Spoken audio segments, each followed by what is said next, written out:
Well, thanks for joining us for this Inside Ag special here on the 208. I'm Hunter Funk. Summer is a major season in the world of agriculture. Crops are growing, fairgrounds, they're bustling with animals and kids. There's also the added stress of wildfires burning up land, and in unlucky years like this one, there's also drought. Despite these challenges, farmers and ranchers are resilient. So let's look at what's gone on this summer. Cattle grazing on the rangeland of Idaho, we've seen it all. You can picture them munching on the grass as they work through the land, moving from field to field. But in Jordan Valley, the big grass fire turned an edible future into a dark and bleak one. The big grass fire started in eastern Oregon, jumping the Owyhee River into the Gem State, eating up more than 300,000 acres in the process. Ranchers scrambled to protect their homes, to dig their own fire lines, and to try and protect their livelihood. For one rancher on the border, he's searching for lost cattle and looking toward a tough future. Here's Cooper Morgan.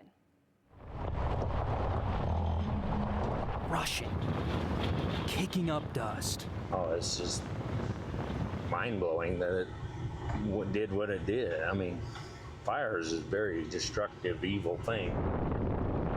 It's a drive Silas Skinner's made every day, multiple times a day since the fire. I think we've had one fire line on this whole thing that we put in that actually worked. As the blackened miles go by, he remembers the battle. Nothing works. Can't stop it.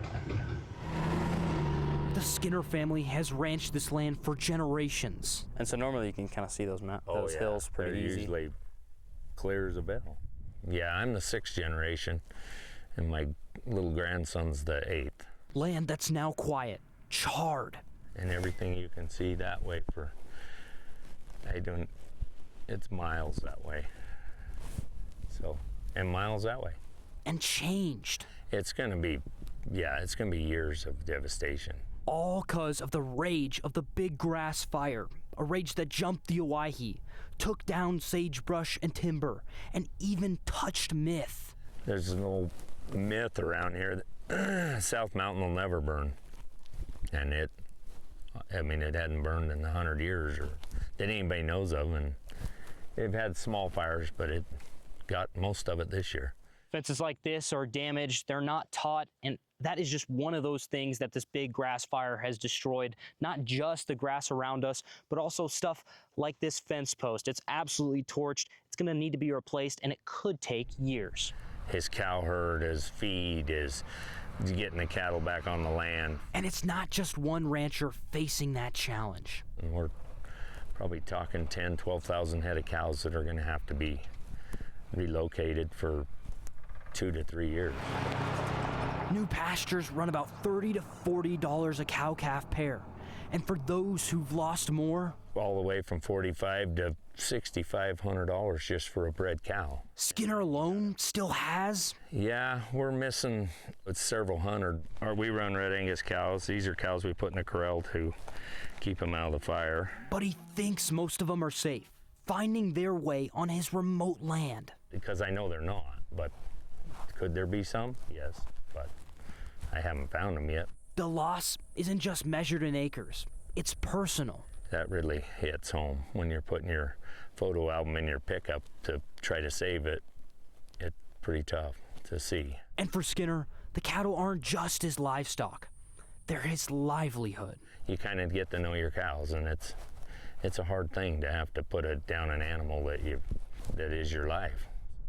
A heartbreaking situation. And another piece that's being affected by this wildfire season, the crops that farmers are growing.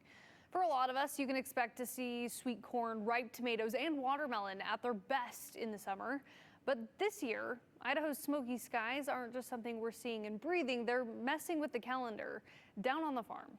We went to Reggie's Veggies, where decades in the produce business has taught Reggie one thing: nature doesn't care much about a schedule. At Reggie's Veggies, How's it going? summer comes through the tent, by the bag, box, and bin. It's like you got a handful. It tells you summer in Idaho is in full swing. But after nearly 40 years of selling produce, Anything else for you? Reggie knows there's one part of the business you can't put on the calendar: the weather. Thanks so much. And this year, the smoke. Most years, it doesn't really get that smoky maybe until August. This year, it started like about a month earlier. And then it stayed. Reggie says farmers he works with are seeing the effects. Everything's slowed down because they're not getting as much sunlight, and so the tomatoes are not ripening as fast. Melons also, they're just kind of staggering and just not, the production's down a little bit. That means some of summer's favorites are showing up later than expected. Sweet corn, tomatoes, melons, and farmers, they're having to adjust. For instance, I just got some local tomatoes in, boxes of them, and they're picking them green, you know, because they're taking their sweet time ripening out in the field. If the smoke wasn't enough, Idaho's famous mountain huckleberries took a hit from an early freeze, making them even harder to find this season. Do you want a bag? Thank you so much. You're welcome. Reggie sources his produce from Marsing, Fruitland, Emmett, and across the region. He says farmers are just as eager to get those crops out of the field. They got a bunch of people like me calling them and saying, I need a bin of cantaloupes, I need a bin of watermelons. And they're not ready to pick, you know, so they've expended all this money in the fertilizer and seed and everything and labor. They like to have money coming back. You know, this is that time. $15.98. Reggie says he's seen just about everything in nearly 4 decades in this business. But this much smoke for this long? I see just not this extended period. I remember a couple years where maybe the smoke was blowing in from wherever the fires were and it was really smoky for a few days, but then it would kind of clear, but this has been pretty constant. Though Reggie says a late start doesn't necessarily mean a lost season. Nature usually takes care of itself. Sometimes years when it's a delayed year, we don't have an early freeze, and so then the season gets extended. And after years of waiting on the weather, Reggie's advice is pretty simple. Eat some fruit. That'll make you happy. Thanks so much. Hard to argue with that.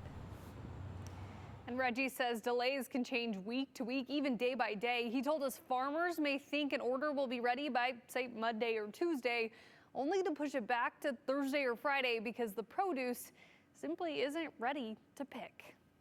All right, coming up, dealing with a statewide drought is one of the challenges facing ag producers this summer, and sometimes sacrifices have to be made. How farmers make hard decisions when the well runs dry. Plus, a relationship to the north that needs nurturing. Why Idaho ranchers and farmers made the trip across the Canadian border. That's after the break.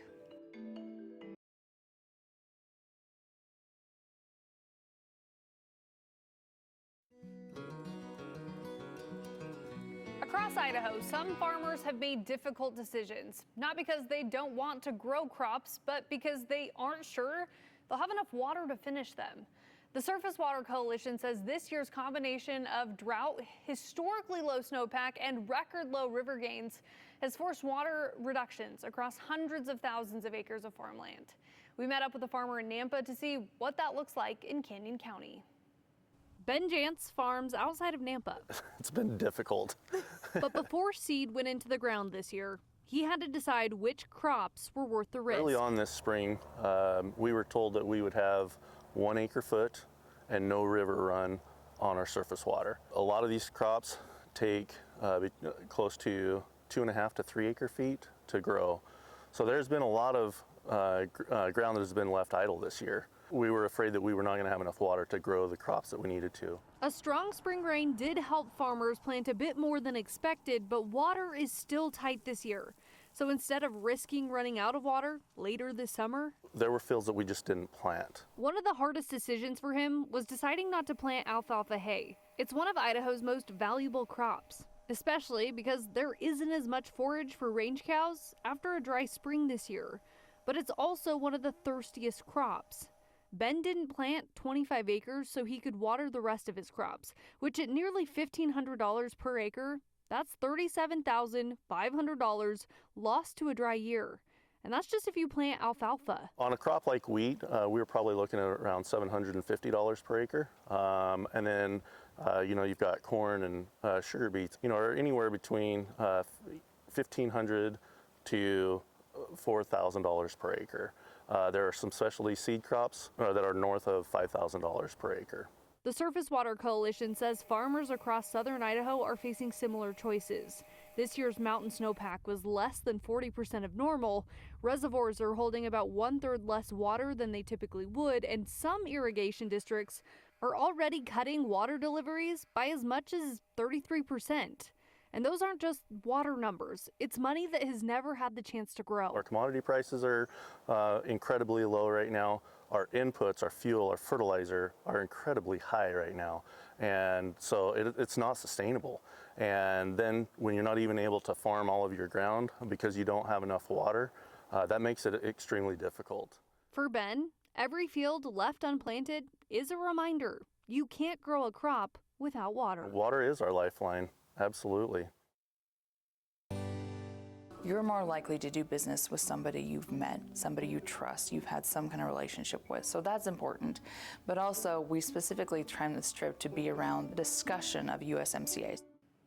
The United States isn't ready to sign off on another 16 years of its trade deal with Canada and Mexico. But that doesn't mean the USMCA is dead or that the trade has stopped.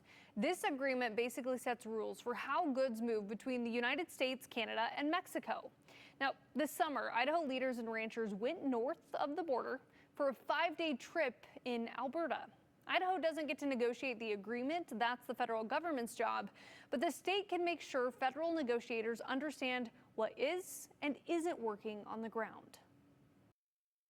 One of the things that a trip like this lets us do is to have those very specific commodity-based discussions. And those are, when you start at the ground up and you have those fundamentals, then you can build up to something that looks like an overall agreement or bigger discussions, but they're really important to have. We're really good at raising cattle in Idaho.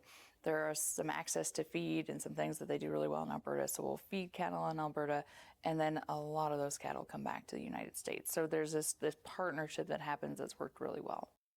Idaho exported more than 235,000 head of cattle to Canada during 2024 and 2025.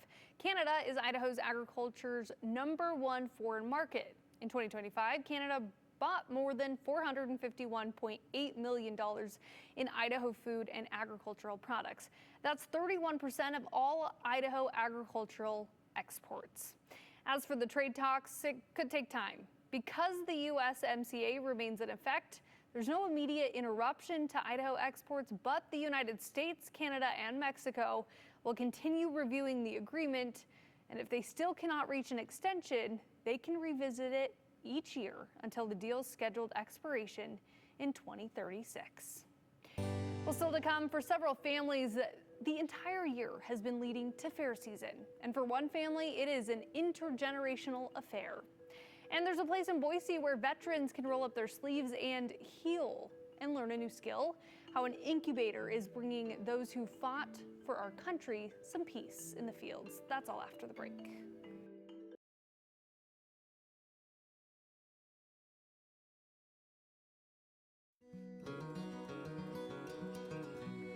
In a city that's growing by the day, finding 20 acres of open farmland inside of Boise city limits, that's pretty rare.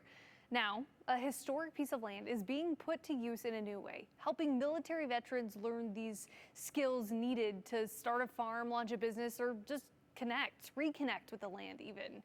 We learned the new Harvest Heroes program is turning a piece of Boise history into a place of opportunity. In the shadow of new neighborhoods and busy roads, there's a place where Boise's agricultural roots are still growing. 1 row or 2? This is a 20-acre historic homestead that was once owned by the Spalding family in 1896. More specifically, Mary Spalding, who was the first female surgeon and doctor in Boise. Well, since then, it is now owned by the city of Boise, and their plans for this 20 acres is to keep it exactly how it was intended, for agriculture. Oh, this is one of my favorite ones. The city of Boise bought Spalding Ranch a decade ago. This is a one-of-a-kind, unique park property that we just have never done before in the city. It's tucked into Boise's West Bench, preserved in the middle of an increasingly urban landscape. We've been slowly chipping away and really trying to make it a community space that really intersects agriculture, history, and just a great community location for people to come enjoy. Now, Do you think it's helpful to break up these roots a little bit, Ariel? Or? It's becoming the home of a new mission, thanks to a partnership between the city and the University of Idaho. We have been developing programs to assist military veterans interested in agriculture since about 2019, when we started the first Harvest Heroes program at the Liberty Veterans Garden in Nampa. We ran that for a few years, and when that funding ran dry, we moved to some other projects, but just recently we've gotten funding again to have the on-farm component back, and we've been working with the city of Boise for quite a while in hopes that Spalding Ranch would be the home for that program eventually. And eventually came. Guys, we're here! Happy Garden Day! It's so exciting! The USDA is now funding the project with a 3-year, $744,000 grant, which is helping veterans learn agriculture from the soil up. And one of the ways is to have them join us on an incubator farm, go through the season-long planning, planting, harvesting, marketing, learning everything that you can about running an urban farm, and get that experience and use that experience to then launch to the next step, whether that's them taking it on themselves, growing a business, or maybe just deciding, you know, I'm going to grow for my family or kind of create a homestead, and that's where my interest is. For veteran Tony Huntley, the program came at just the right time. About 3 years ago, I got a wake-up call from the VA medical, and it kind of changed my life, and I decided that what I was interested in at that time was no longer really mattered. And so I decided that, you know, I'm going to get out and I'm going to figure out how to grow stuff. He got outside, went to the extension classes, and now this program continues to grow his interest in the process of farming. Skills I'm getting, I mean, I had no idea. I mean, if you walk over to my home garden, it's like a scattering of plants and some raised beds. There's no rhyme or reason to it. So this is really great because it gives you the planting skills and then what to look for in plants and in soils, how plants interact with each other, and how to rotate your crops to make sure that your soil is ready for your next planting. Program leaders say many veterans they've worked with share something in common. There's a connection to giving back to the community. Ooh, striped German. This one's really cool. And while planting is later than they'd like to start this season, the garden is just getting started. And organizers hope what's planted here grows into something much bigger, especially in a city that keeps getting bigger. Finding pockets like this, whether it's for a park or a farm or an open space, are going to become even harder. And so, yeah, I think we feel really lucky that we're able to really create this one-of-a-kind space for this neighborhood to enjoy. The Harvest Heroes program is free for veterans and their families, and organizers say enrollment is open throughout the growing season. Well, the Canyon County Fair brings thousands of people to its fairgrounds every July. For a lot of people, it is all about the rides, the food, those yummy sweet treats. But if you ask the families who have been coming here for generations, the fair is where they pass along a way of life. Take a look at how one family's legacy is helping keep Canyon County's agricultural roots alive.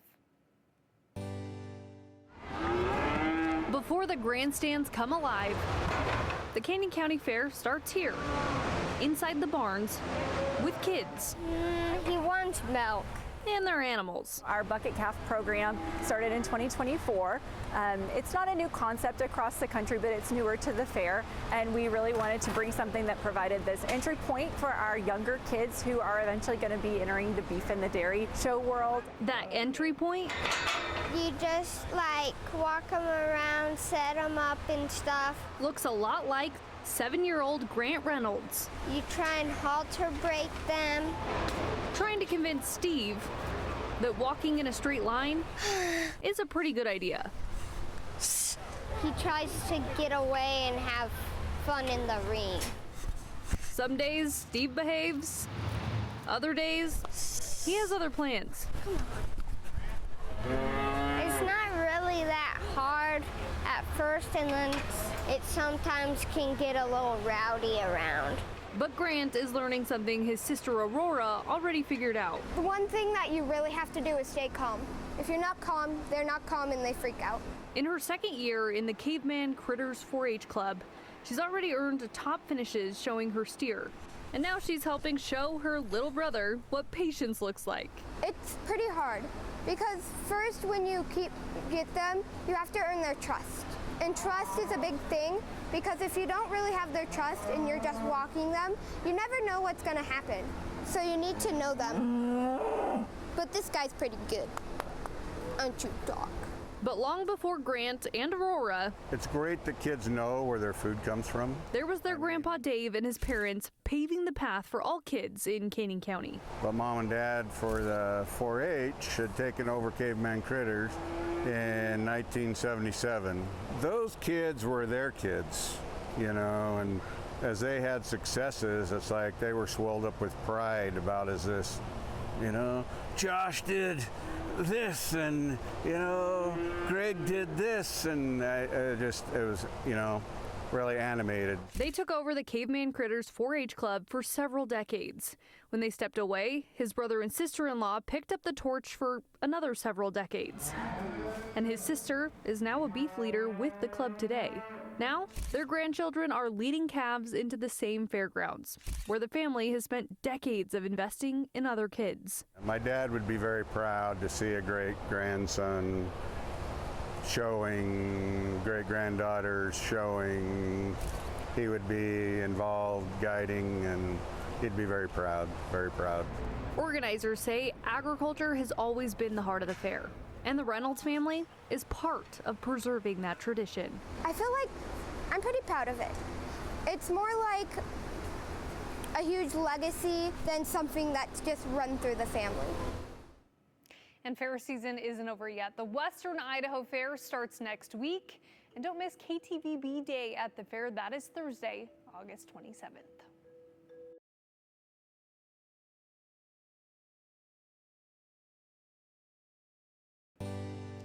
Well, thanks for joining us for this Inside Ag special. If you know of any people in the ag community who are making a difference or an issue that's facing farmers or ranchers, producer, let us know. So you can text us an email or text us to the information there on your screen. We look forward to hearing from you and would love to hear your story ideas. Thanks again for watching. We'll see you a little later.